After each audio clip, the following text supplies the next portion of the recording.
So, John, it's a break from league action with the visit of Elgin City tomorrow night.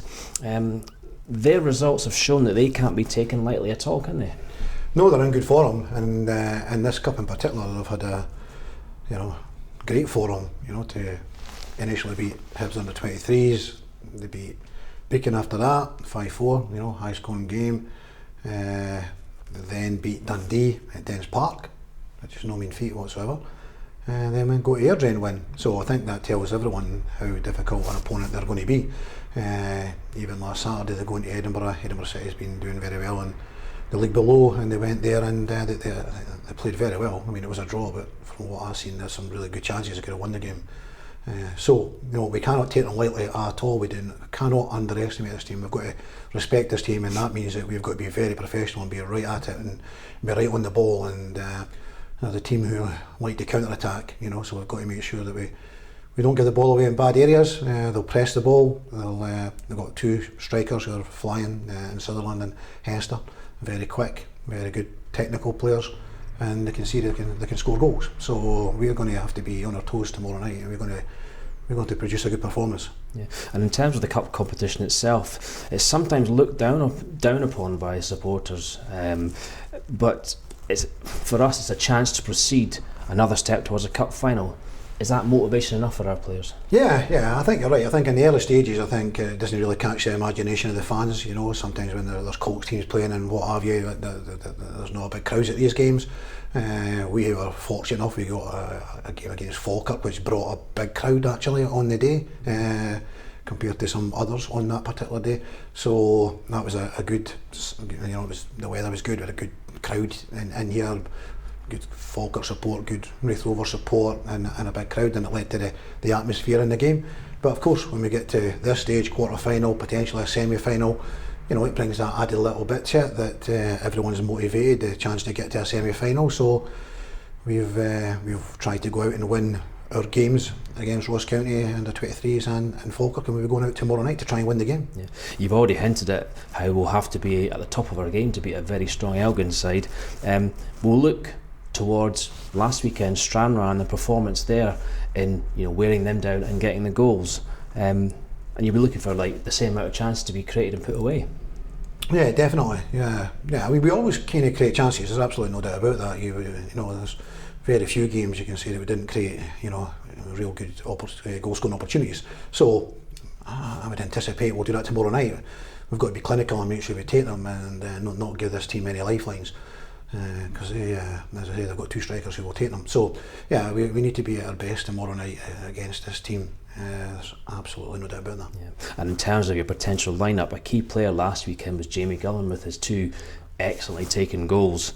Unfortunately he's cup tied, but it's not a disaster because, as ever, it gives somebody else a chance to step up. Yeah, no, Jamie was excellent last week. He certainly deserved his Man of the Match award. Two cracking goals from him, and he is a miss for us, when he's in that type of form.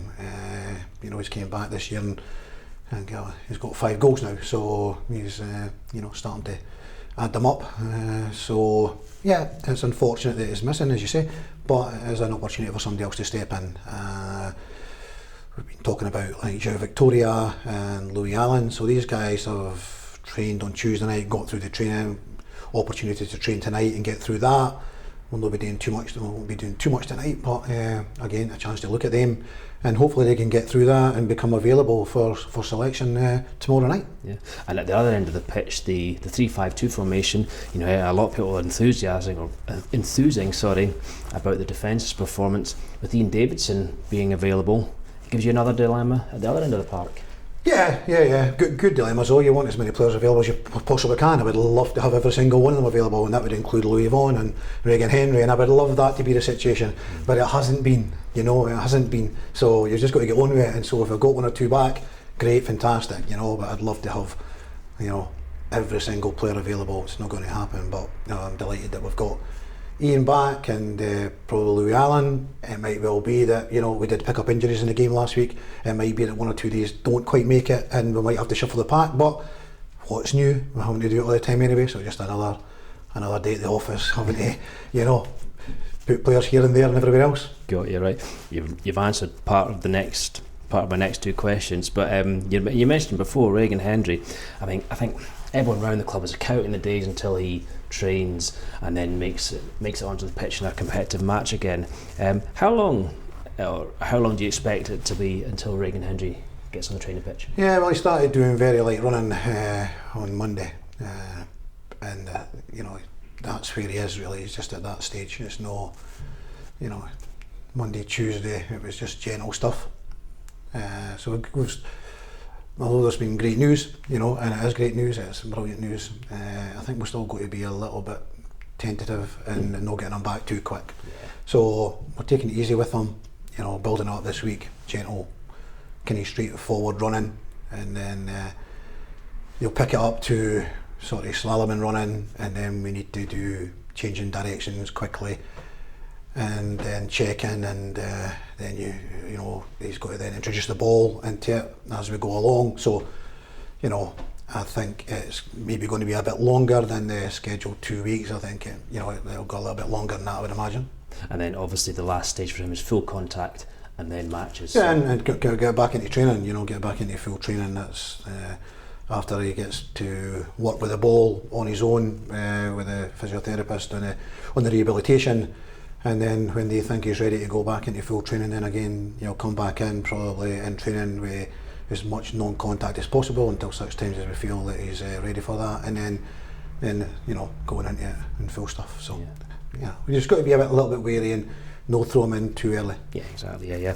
There's a chance of a semi-final after tomorrow's match, followed by Scottish Cup duty the week after, and as discussed at the Hall of Fame event. They talked there about cup matches acting as a springboard to league success. You'll be looking for the momentum to be maintained in all competitions, won't you? Yeah, of course, definitely. Yeah, I mean, as I say, there's a potential bonanza game tomorrow night against Elgin. We've got to try and get over that first and foremost, and so all our attention is very much on that. We're not taking an eye off the ball at all. We need to be our best. However, again. We've played Peterhead recently and they beat us, so that won't be easy in the Scottish Cup. But it's 2 home games in cups, and from a financial point of view, getting through in these cups, can bring money into the club, and the club, like every football club at this level, needs money. So potentially it would be great to get through. It keeps momentum going with regards to form and winning games. They're at home. We're at home, and then we have a league game against Wafer at home. So our next 3 games are at home. And we need to make sure that we continue in our good form at home. Great. Thanks for that, John. Good luck. Thank you.